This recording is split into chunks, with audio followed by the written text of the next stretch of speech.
Thank you very much. A very good debate in less than 15 minutes. No repetition at all. Monsieur le vice-président, c'est dans un contexte socio-économique tendu où nos compatriotes expriment ouvertement leur exaspération que le ministre des Finances a présenté son troisième budget. En effet, Monsieur le vice-président, ce budget est présenté au lendemain d'une série de contestations de rue contre la vie chère. Il était donc une évidence que les attentes autour de ce budget étaient énormes quand la population espérait que les mesures correctives allaient être prises pour répondre aux nombreux déficits auxquels font face notre pays. C'est un fait, Monsieur le vice-président, désormais accepté par tous, que depuis le début de son mandat, ce gouvernement n'a fait qu'accumuler des gaffes, apportant dans son sillage son lot de misère que la population subit au quotidien. Oui, Monsieur le vice-président, nous vivons aujourd'hui dans un pays de déficit, engendré par une crise économique profonde et sans précédent, une crise sociale effrénée, une démocratie de plus en plus menacée par une politique autocratique et une crise de confiance dans les institutions, accentuée ces derniers jours par de nombreuses dénonciations autour de la torture et de la brutalité policière. Si ce gouvernement avait tant soit peu de la considération pour la population, ce budget aurait dû être cette bouée de sauvetage tant espérée pour sortir les Mauriciens de cette crise. Ce budget 2022-23, Monsieur le vice-président, est venu au contraire accentuer la déception de la population.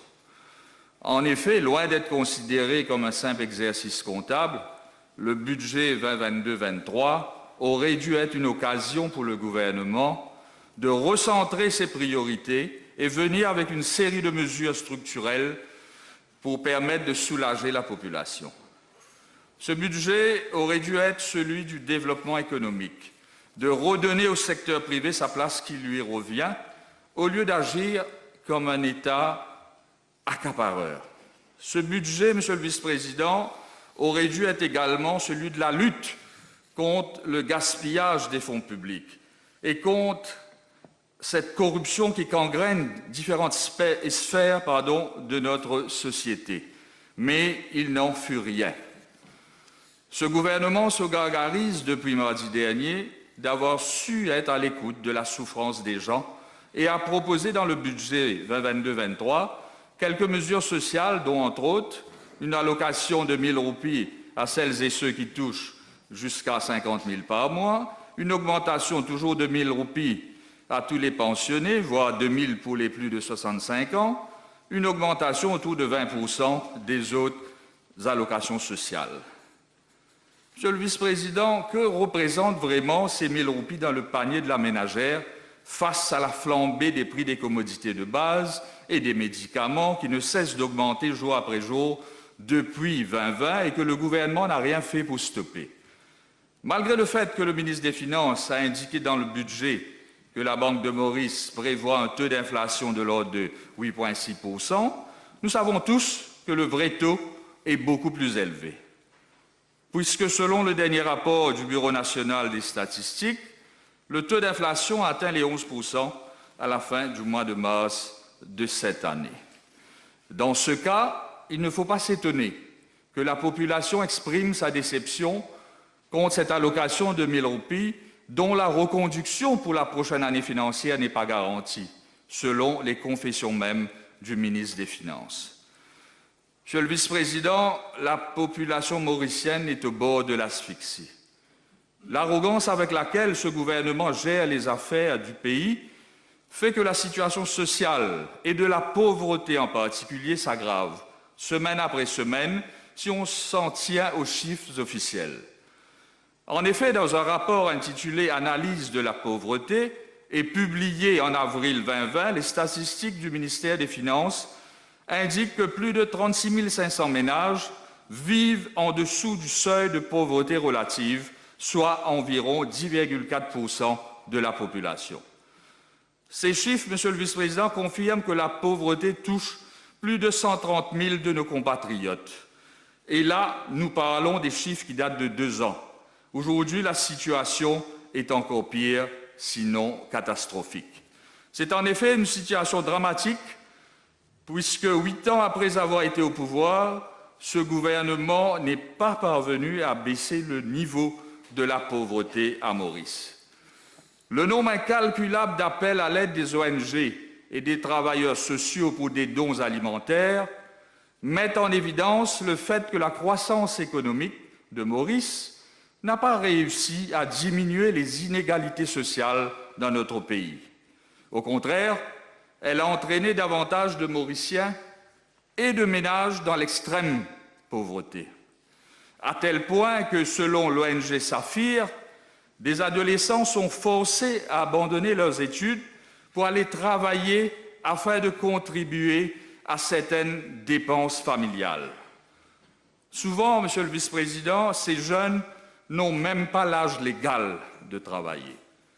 Pourtant, nous savons tous que le meilleur moyen de sortir une personne de la pauvreté, en particulier la pauvreté intergénérationnelle, c'est l'éducation. Il y aurait aujourd'hui, Monsieur le Vice-président, 17% de la population, soit un Mauricien sur 5, qui survit avec 10 500 par mois seulement. C'est inacceptable, car en contrepartie, nous constatons au quotidien comment des milliards et des milliards de roupies sont engloutis dans des projets faramineux qui souvent ne servent à rien, comme la dernière lubie de ce gouvernement, qui est de construire un hippodrome à Côte d'Or. Ces milliards de roupies gaspillés, Monsieur le Vice-président, auraient pu être utilisés à bon escient par le biais des subsides additionnels sur les prix des produits alimentaires.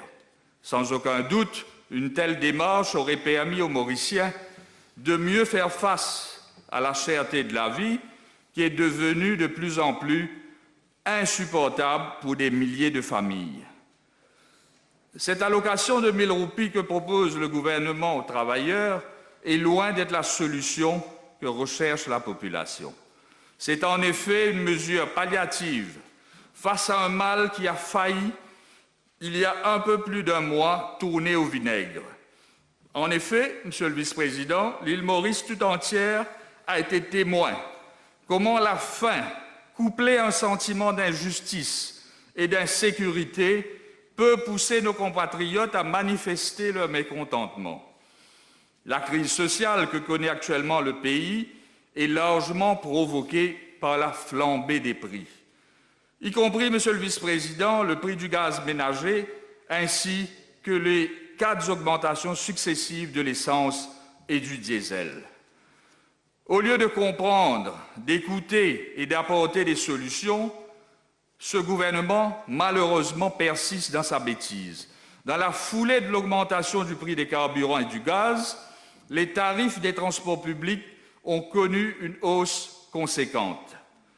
Du jamais vu à Maurice, alors que les prix des produits à base de lait, de la viande, des grains secs, entre autres, prennent l'ascenseur. N'en parlons pas du prix des légumes. Depuis 2 ans, Monsieur le Vice-président, la population encaisse des coups de massue, à tel point qu'une grosse majorité de Mauriciens est déjà au bout du rouleau. Le pouvoir d'achat des Mauriciens a été réduit à néant, puisque plus de 80% des revenus des ménages sont consacrés à l'achat des produits alimentaires. Quand après le transport, viendra sans doute s'ajouter, pour très bientôt à cette liste, l'augmentation des tarifs d'électricité. En effet, Monsieur le Vice-président, survivre est devenu le quotidien de nombreux de nos compatriotes. L'appauvrissement de la population, qui engendre dans son sillage la pauvreté intergénérationnelle, est un fait indiscutable à Maurice. De ce fait, je ne suis pas étonné ni surpris que le registre social de Maurice n'arrête pas de s'allonger. Bientôt, il faudra peut-être que la ministre de l'Intégration sociale songe à inclure une nouvelle catégorie de bénéficiaires, c'est-à-dire pour celles et ceux qui touchent jusqu'à 25 000 roupies. Devant une telle situation, comment ne pas s'en indigner, Monsieur le Vice-président? Je suis en effet indigné de voir ce qui s'est passé au casino de Maurice aussi, Autrefois considéré comme un fleuron parmi les entreprises mauriciennes, mais qui s'est transformé aujourd'hui en un repère pour prédateurs sexuels et d'incompétents en tout genre. Je ne peux passer sous silence le fait que des femmes ont été harcelées sexuellement sur le lieu de travail. Certes, la police a procédé à l'arrestation d'un certain DN, Human Resource Manager, et qu'une enquête est en cours. Mais il faut savoir que l'homme au centre de ce scandale dit bénéficier du soutien indéfectible du ministre des Finances, et d'ailleurs, il était en bonne place aux côtés du ministre. Je dis, il dit bénéficier. Je n'ai pas dit qu'il bénéficie. Order. Point of order here. You do not condone his act. That's the point. He doesn't condone it. I'm sorry? Your point of order is you do not agree with Je ne suis pas that d'accord. you have been condoning his act. Ben, tu You peux withdraw pas it dire ça comme ça. and move on. Continue. OK, Oui, je retire cette dernière partie, mais ce sont des informations qui me sont parvenues. Il n'y a rien de méchant. Je ne dis pas que le ministre, Don't go over there. Continue with your debate. You're doing well. c'est simplement ce qui est dit. Ce qui est encore plus grave, Monsieur le Vice-président, dans cette affaire, c'est le fait que cette fois, les dénonciatrices sont harcelées moralement par des employés proches de DN au casino de Maurice. Un langage violent et odieux est utilisé contre les victimes et que leur lettre de dénonciation à l'honorable Kalitcha, ministre du Travail, est restée sans réponse. J'ai d'ailleurs, Monsieur le Vice-président, en ma possession des lettres adressées par ces dames au directeur de la SICMS ainsi qu'à l'honorable ministre du Travail. Il y a aussi le fait que 8 employés au casino du domaine Les Pailles ont été mis à la porte pour une affaire de winning tax non réclamée à un client, que ce dernier avait remporté la somme de 795 000 roupies. Suite à un comité disciplinaire bidon, ces 8 employés ont été mis à la porte, tandis que le responsable de cette erreur a été suspendu pour la forme et pourrait bien, d'après ce qui est dit, reprendre son poste dans les jours à venir. On m'a aussi informé que 2 avocats agissant au nom du casino ont été grassement payés pour un travail bâclé. Parmi les licenciés, Monsieur le Vice-président, il y en a qui ont plus de 30 ans de service, irréprochables. Ils ont été licenciés sans aucune forme de procès et surtout sans aucune compensation. Parmi, il y a aussi une dame qui devait prendre sa retraite dans 2 ans. Elle a tout perdu. Et je saisis, Monsieur le Vice-président, cette opportunité pour demander au Premier ministre, même s'il n'est pas là, je sais qu'on va lui transmettre ma requête, je saisis cette opportunité pour demander au Premier ministre de corriger cette injustice envers ces 8 licenciés, tout comme il l'avait fait dans le cas des pilotes d'Air Mauritius. Tous, Monsieur le Vice-président, doivent avoir le même droit dans ce pays. Oui, Monsieur le Vice-président, nous ne pouvons qu'être offusqués par ce gouvernement qui fait passer l'intérêt financier de ses amis avant l'intérêt général de la population, avec des décisions incongrues et incohérentes. La dernière en date, sa démarche d'amender l'Amnesty Act pour imposer une amende de 50 000 roupies. D'autres avant moi l'ont dit, avec possibilité de 2 ans d'emprisonnement pour tous ceux qui refusent de payer la redevance télé. Mais où va-t-on, Monsieur le Vice-président? Où est la liberté des Mauriciens? Les Mauriciens sont-ils des vaches à lait pour ce gouvernement? Une telle démarche n'est ni plus ni moins qu'inacceptable. Toujours sur le chapitre social, je voudrais dire que le bon sens a prévalu dans la révision des différentes allocations sociales qui sont accordées aux plus vulnérables de la société, y compris les allocations de subsistance. Mais sans doute, le ministre des Finances aurait pu faire mieux. Il y a certes des augmentations, mais elles se situent dans une fourchette de 125 à 230 seulement, très insuffisant, je dirais. Monsieur le Vice-président, concernant les allocations pour les fauteuils roulants, j'aimerais dire que même si la ministre, n'était pas du tout La ministre de la Sécurité sociale n'était pas du tout d'accord avec moi, ici même dans cette Chambre, sur la nécessité d'augmenter cette allocation. Je crois savoir qu'elle est finalement revenue sur sa position. Car de 5 000 roupies, cette allocation est passée à 10 000, et je dois dire que cette somme, malgré tout, est toujours insuffisante, vu que les prix affichés dans les magasins spécialisés sont très élevés, en particulier pour ceux qui doivent utiliser un fauteuil motorisé dont le prix est encore plus exorbitant. Je peux en dire autant sur les allocations pour les lunettes, les appareils auditifs, qui ont certes augmenté, mais toujours insuffisantes par rapport aux prix qui sont pratiqués. Monsieur le vice-président, ce présent budget fait provision d'une nouvelle catégorie de personnes qui peuvent obtenir une allocation d'invalidité de 2 500 roupies, connue comme la CSG Disability Allowance, dont l'invalidité se situe entre 40 et 59%. Déjà, Monsieur le vice-président, beaucoup se demandent comment sera déterminée l'invalidité entre 59 et 60%, qui est le pourcentage nécessaire pour avoir une allocation complète d'invalidité qui sera de 10 000 roupies bientôt. J'espère que dans son intervention, la ministre de la Sécurité sociale viendra avec des réponses précises à ce sujet. Pour ma part, je suis d'avis, Monsieur le vice-président, que cette nouvelle allocation aurait été plus juste si elle était de 5 000 roupies au lieu de 2 500, soit 50% de la pension complète d'invalidité. À ce sujet, j'exprime ma crainte à l'effet que le pourcentage de 59% ne soit utilisé par le board médical pour enlever l'allocation d'invalidité à 60% à des personnes qui ont touché un full pension pendant des années. D'ailleurs, Monsieur le vice-président, de nombreux cas de personnes qui ont vu leurs allocations d'invalidité être enlevées ces derniers temps m'ont été rapportés alors que leurs conditions ne se sont guère améliorées. À ce propos, j'ose espérer que la ministre de la Sécurité sociale, encore une fois, profitera de l'occasion pour revoir de fond en comble le fonctionnement du board médical et les critères d'éligibilité pour obtenir la pension d'invalidité. La ministre de la Sécurité sociale, d'ailleurs, est parfaitement informée que les décisions du board médical sont souvent critiquées, voire décriées.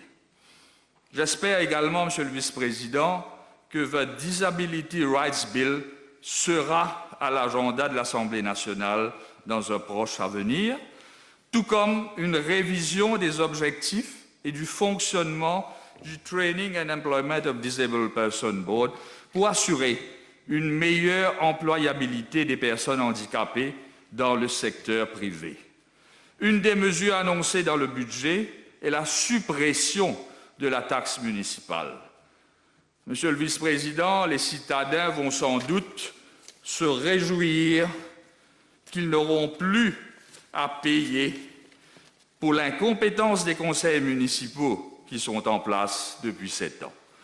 Car c'est du jamais vu, pour ne pas dire une fuite en avant de ce gouvernement, qui a renvoyé en 2 occasions les élections municipales et qui prive la moitié de la population de leurs droits démocratiques.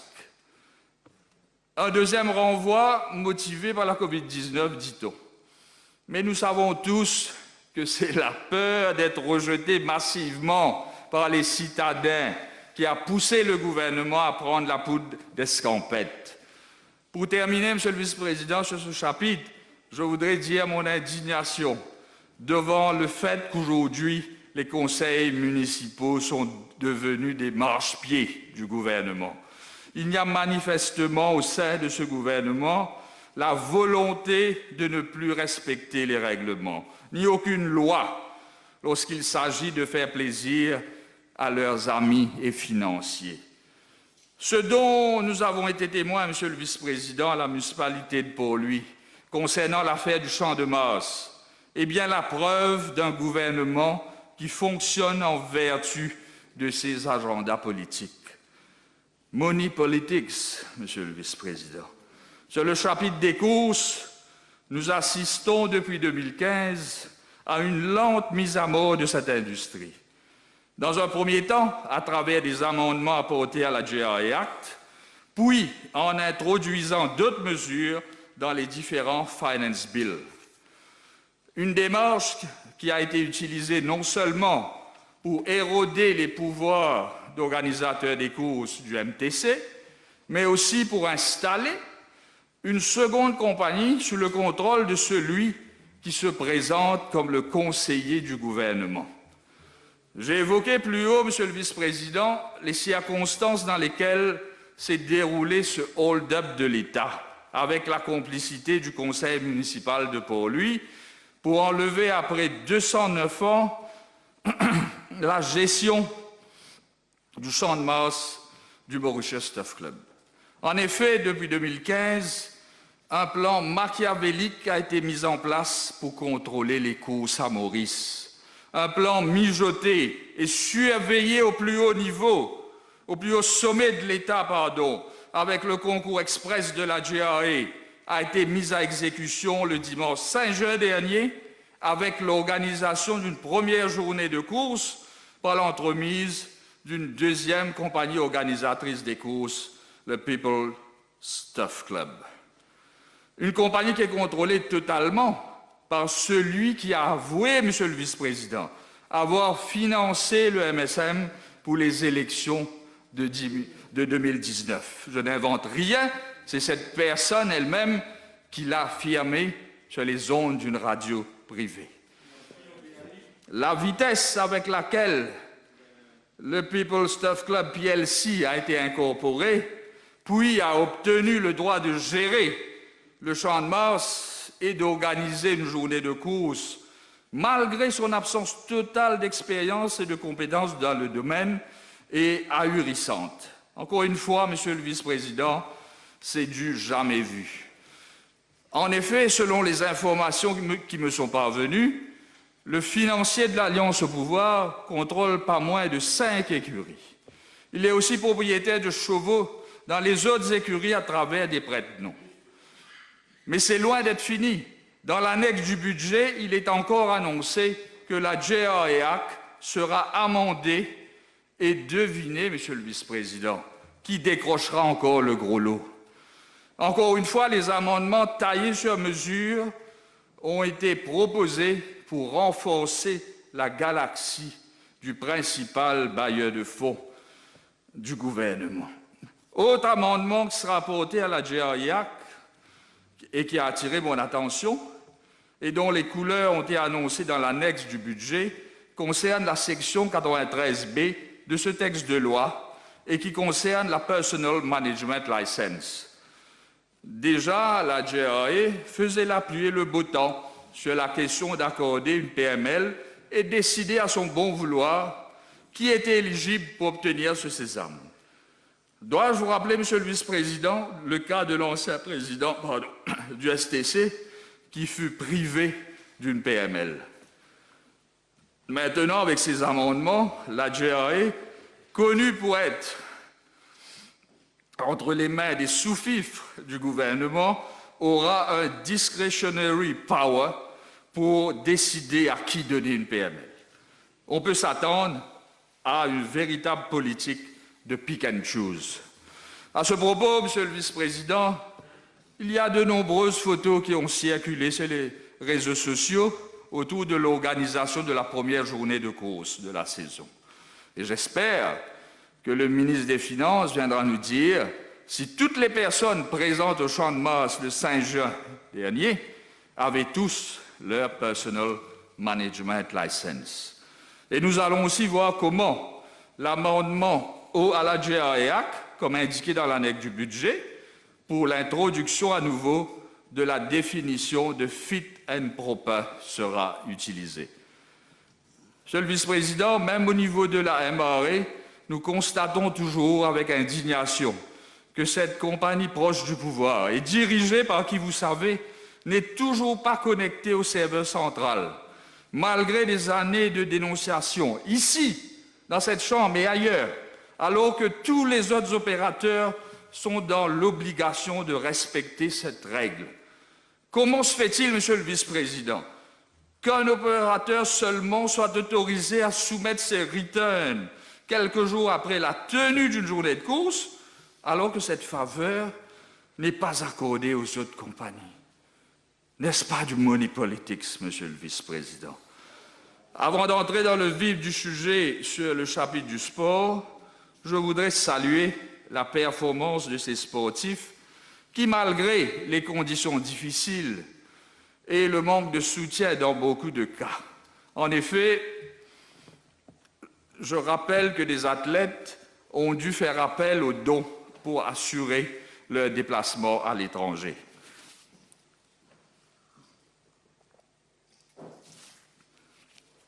Bravo à eux. Monsieur le Vice-président, s'il y a un secteur qui a été complètement oublié en termes de projets et d'innovation, c'est bien celui du sport. Rien de nouveau, rien d'innovant, rien de prometteur n'a été annoncé par le ministre des Finances pour le secteur du sport et de la jeunesse. Le comble se trouve aussi dans les key performances pour ce ministère, comme indiqué dans les estimates. En effet, sur les 4 key performances, il y en a 3 moins où il y a du retard à rattraper. Certes, Monsieur le Vice-président, l'enveloppe accordée à ce ministère a connu une hausse de 135,2 millions, selon les estimates, sur l'item Promotion and Development of Sports. Mais si nous regardons dans les faits, le budget indique que 50 millions iront dans l'organisation des Jeux de la CJSOI, prévus en décembre prochain, ici même à Maurice. 30 millions iront à la préparation des athlètes pour les Jeux des îles de Madagascar et les Jeux olympiques de Paris respectivement.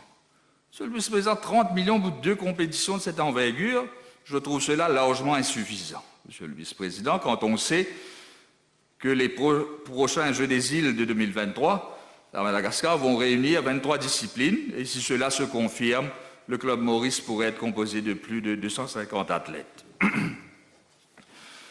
Tandis que les 50 millions restants iront aux fédérations sportives, supposément pour permettre aux athlètes de se préparer aux Jeux de haut niveau. Mais nous savons tous, Monsieur le Vice-président, que ce ne sont que des grandes accordées aux fédérations, comme c'est le cas depuis des années. Rien d'innovant pour le sport mauricien, confiné depuis 2 ans. Car, mis à part les 50 millions destinés à l'organisation des Jeux de la CJSEI, le reste, ce sont des dotations qui reviennent dans le budget après 2 années. À ce titre, je voudrais demander au ministre des Sports où en est le projet de transformer les centres de jeunesse en des hubs pour la jeunesse mauricienne. Est-ce toujours des promesses? Mais dans le fond comme dans la forme, rien n'a été fait pour donner une nouvelle dimension et une nouvelle orientation après 2 années marquées par la COVID-19. Monsieur le Vice-président, durant 2 ans, le sport n'a pas fonctionné. L'organisation des compétitions officielles était interdite et ce n'est qu'au début du mois de juin que les fédérations de sport collectif ont été autorisées à relancer leurs activités. Alors que les disciplines individuelles, faisant bon gré mauvaise fortune, afin de permettre à leurs sportifs de maintenir le niveau, mais avec beaucoup de restrictions. Quasiment tous les directeurs techniques étrangers ne sont plus à leur poste, alors que de plus en plus les espaces d'entraînement pour les clubs sont réduits au profit d'Active Mauritius, qui remplace de plus en plus le ministère des Sports. Dans cette optique, je constate que le Mauritius Sport Council obtient une somme de 60 millions, une augmentation conséquente comparée aux 34,5 millions de 2021-22. En effet, Monsieur le Vice-président, c'est le MSI qui contrôle Active Mauritius et qui est le plus grand bénéficiaire du budget 2022-23 et confirme ainsi ce que j'avançais plus haut. Monsieur le Vice-président, pour revenir sur le niveau du sport à Maurice, il est clair qu'après avoir dépensé, pour ne pas dire gaspillé plus de 6 milliards pour l'organisation des Jeux des îles 5 étoiles, le ministre pensait peut-être que c'était suffisant pour remettre le sport mauricien sur la bonne voie. Dois-je rappeler que dans cette somme, plus de 5 milliards ont été dépensés pour l'éléphant blanc qu'est le complexe sportif de Côte d'Or, afin de satisfaire malheureusement la folie de grandeur de certains au sein de ce gouvernement. Cet espace est tellement inoccupé que désormais le gouvernement annonce l'organisation des concerts au complexe sportif de Côte d'Or. Je peux bien comprendre qu'en 2020, la Covid-19 a joué au trouble fête, mais une fois que les gens ont été vaccinés et les protocoles mis en place, les compétitions auraient dû reprendre leurs droits. D'ailleurs, de grosses compétitions internationales comme la CAN et l'Euro de football, ainsi que les Jeux de Pékin, ont été organisés. Ce gouvernement n'a jamais jugé utile de venir avec un plan afin de permettre au sport de continuer d'être pratiqué malgré la pandémie. Nos sportifs, Monsieur le Vice-président, ont de ce fait beaucoup souffert, surtout ceux qui pratiquent un sport collectif. Vous imaginez-vous que les clubs de football à Maurice sont inactifs depuis mars 2020? Et on s'étonne encore que le club Maurice est à la traîne et subit défaite après défaite. À ce sujet, je ne peux m'empêcher de redire que le club M, à l'image même de la Fédération nationale, défaillante, sans gouvernail et surtout sans projet pour sortir le football mauricien du marasme dans lequel cette discipline se trouve depuis des années. Vivement qu'une nouvelle équipe dirigeante prenne place au sein de la MFA. Cela ne pourra que faire du bien à ce sport. Avant de terminer sur ce chapitre, Monsieur le Vice-président, je voudrais évoquer le fait qu'une bonne partie de la jeunesse de ce pays sont laissés pour compte, les oubliés du développement économique. Oui, Monsieur le Vice-président, il n'y a qu'à voir le nombre de jeunes qui arpentent les rues et qui ramassent de la vieille ferraille alors qu'ils devraient être sur le banc de l'école ou dans un centre de formation. Ces jeunes laissés pour compte, souvent victimes de leurs environnements familiaux, se transforment, faute d'opportunités, en mendiants dans les artères principales des villes et villages. Ce budget, Monsieur le Vice-président, a fait aussi l'impasse sur une bonne partie de la jeunesse de ce pays qui, malgré leurs conditions, des fois vulnérables, travaillent dur pour gagner leur vie. Le ministre des Finances a annoncé la mise en place d'une prime à l'emploi de l'ordre de 15 000 roupies mensuellement pour 10 000 jeunes. La mise à exécution de ce projet demande cependant à être éclaircie. Mais au-delà de cette mesure, qui me semble éphémère, ce qui m'inquiète dans ce budget, Monsieur le Vice-président, c'est l'absence de projet, voire de structure pour l'employabilité des jeunes qui, sans doute, ne vont pas se retrouver dans cette catégorie. Que vont-ils devenir? De quoi sera fait leur avenir? Ces jeunes ne sont-ils pas des proies faciles pour les barons de la drogue qui les utilisent comme des mules pour le besoin de leur sale business? Même si le Premier ministre se vante de mener un combat contre la drogue, il n'empêche que ce business a connu une prolifération hors nombre ces dernières années. Dans certains quartiers, la drogue synthétique se vend à chaque coin de rue. Pire, Monsieur le Vice-président, les petites mains des barons de drogue ont pris le contrôle des rues, voire des quartiers tout entiers et dictent leur loi. La drogue, Monsieur le Vice-président, est partout et cette guerre contre ce trafic est malheureusement bel et bien perdue. Nos jeunes sont en train de mourir dans un silence assourdissant et complice. Les ONG sont dépassées et ne savent plus à quel saint se vouer pour sauver ces jeunes de l'emprise de la drogue, notamment du synthétique, qui se vend aujourd'hui moins cher qu'une bouteille de bière. Face à ce fléau, Monsieur le Vice-président, les autorités se complaisent dans l'élaboration des rapports et de grands discours d'intention. Mais sur le terrain, il n'existe aucune politique pour réellement combattre ce fléau. Nous avons même l'impression que certains barons de la drogue ont des entrées dans certains partis politiques proches du pouvoir. La récente arrestation, Monsieur le Vice-président, d'un couple dont la femme, Madame Véa, a été the electoral agent de l'ex-maire de Beaubassin-aux-Îles, candidat battu de l'Alliance mauricienne aux élections générales de 2019, et aussi la constituency clerk d'un ex-ministre du gouvernement de 2014 à 2019 est pour moi très inquiétante, Monsieur le Vice-président, et confirme la relation indécente qui existe entre les trafiquants de drogue et certains politiciens au pouvoir. Je dis bien certains. Cette histoire fait la une de tous les journaux et j'espère, Monsieur le Vice-président, qu'il n'y aura pas de cover-up dans cette affaire. Aujourd'hui, Monsieur le Vice-président, nous sommes confrontés à ce terrible sentiment qu'une partie de la police est complice de ce trafic. J'espère que le Premier ministre a pris connaissance des vidéos qui sont circulées sur les réseaux sociaux et dans lesquelles des policiers sont accusés, je cite, de travailler avec les barons de la drogue. J'espère également, Monsieur le Vice-président, que des enquêtes indépendantes ont ou seront diligentées pour faire la lumière sur ces accusations pour le bien de la police. Une police mauricienne déjà en mauvaise posture après la diffusion de toutes ces vidéos de torture et de violences policières gratuites. Un autre secteur de l'économie qui bénéficie de très peu de considération dans ce budget, Monsieur le Vice-président, c'est l'art et la culture. Le ministre des Finances a consacré 2 pages de son discours à ce secteur. Mais les mesures annoncées pêchent dans le fond comme dans la forme. D'autant que l'honorable ministre des Finances reconnaît que l'industrie de l'art et de la culture, et je le cite, a été pratiquement à l'arrêt pendant 2 ans. 2 ans que nos artistes locaux ont indistinctement beaucoup souffert de cette situation, surtout sur le plan financier. Alors que Maurice a ouvert ses portes aux touristes depuis l'année dernière, les artistes ne sont toujours pas autorisés à organiser des concerts.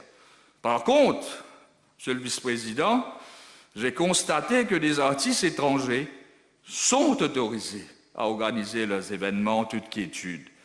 Une injustice qui mérite d'être corrigée au plus vite afin de ne pas créer encore plus de frustration au sein de la communauté des artistes. Déjà, Monsieur le Vice-président, la frustration est grande parmi les artistes dont la situation précaire perdure sans pour autant qu'une solution soit trouvée. Ce sentiment s'est accentué lorsqu'il a été constaté que ce budget ne propose rien concernant une révision du fonctionnement de la MASA, par exemple, ou sur la question des royalties qui sont allouées aux artistes. Il n'en fut rien et aujourd'hui, il est triste de constater que la MASA devient de plus en plus un outil entre les mains du ministre de la Culture. Visiblement, les artistes ont cette fois été très peu consultés avant la présentation du budget. Car, mis à part la création d'un studio à Petit-Raffray, qui est situé dans la circonscription du ministre des Arts, il n'y a absolument rien dans ce budget qui vient à rassurer cette communauté. Même les nouveaux schemes annoncés ne sont pas clairs, tout comme la proposition faite à la section 299 du discours du budget, à savoir un passeport culture de 500 roupies pour les jeunes entre 15 et 25 ans. À tel point, Monsieur le Vice-président, que même le célèbre chanteur Alain Ramanisson est allé à son petit commentaire sarcastique à ce sujet sur Facebook. Gagne un micro, un clavier, puisqu'à se rester là-dedans. Tout est dit, Monsieur le Vice-président, sur le dédain avec lequel l'art et la culture est considéré par ce gouvernement. Les artistes, Monsieur le Vice-président, espéraient un scheme qui pouvait leur garantir de revenus minimum, mais ils sont restés sur leur faim. La levée des restrictions sanitaires est plus que jamais réclamée par les artistes afin qu'ils puissent reprendre leurs activités sans contrainte. Comme ils sont toujours dans l'attente du fameux Status of Artist Bill annoncé dans le budget de l'année dernière.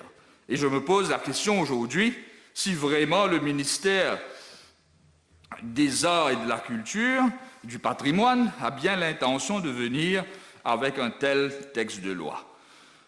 Avant de conclure, Monsieur le Vice-président, rapidement, je voudrais évoquer la situation au niveau de ma circonscription. We are 40 minutes over. I'm going to be lenient for 1 minute. 1 minute is 60 seconds. 61 is over. I'll be quick. Au risque de me répéter, je dirais que les choses n'ont guère évolué.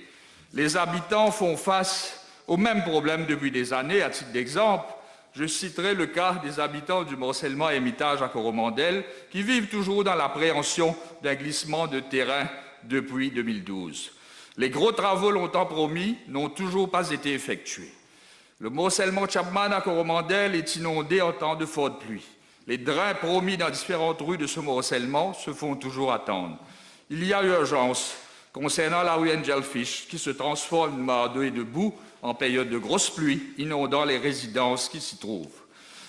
Alors que les jeunes du morcellement La Confiance et les quartiers avoisinants se demandent encore quand ils auront un nouveau terrain de foot après que celui qui était à leur disposition a été confisqué au profit de la compagnie Larsen & Toubro et transformé en chantier.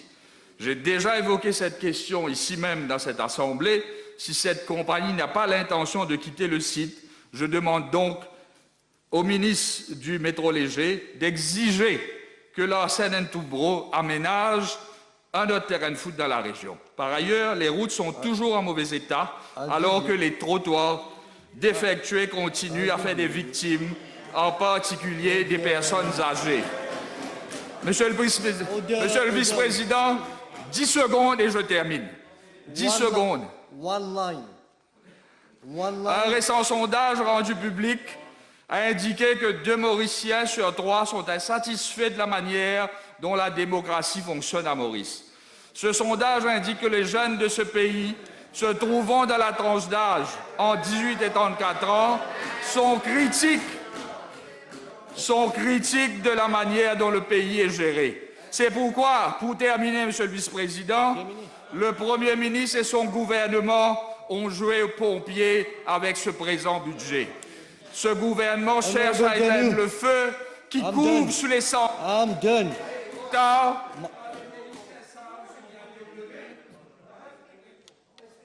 I think I've been very fair, about 3 minutes. I'll be 40 minutes. Don't be a whip. I've given you 3 minutes. Thank you. Thank you, Mr. Deputy Speaker. I'm sorry. I think you should be very grateful. 3 minutes almost more. I'm very nice. I gave you 1 line, it came to 10 lines. I tried to be fair.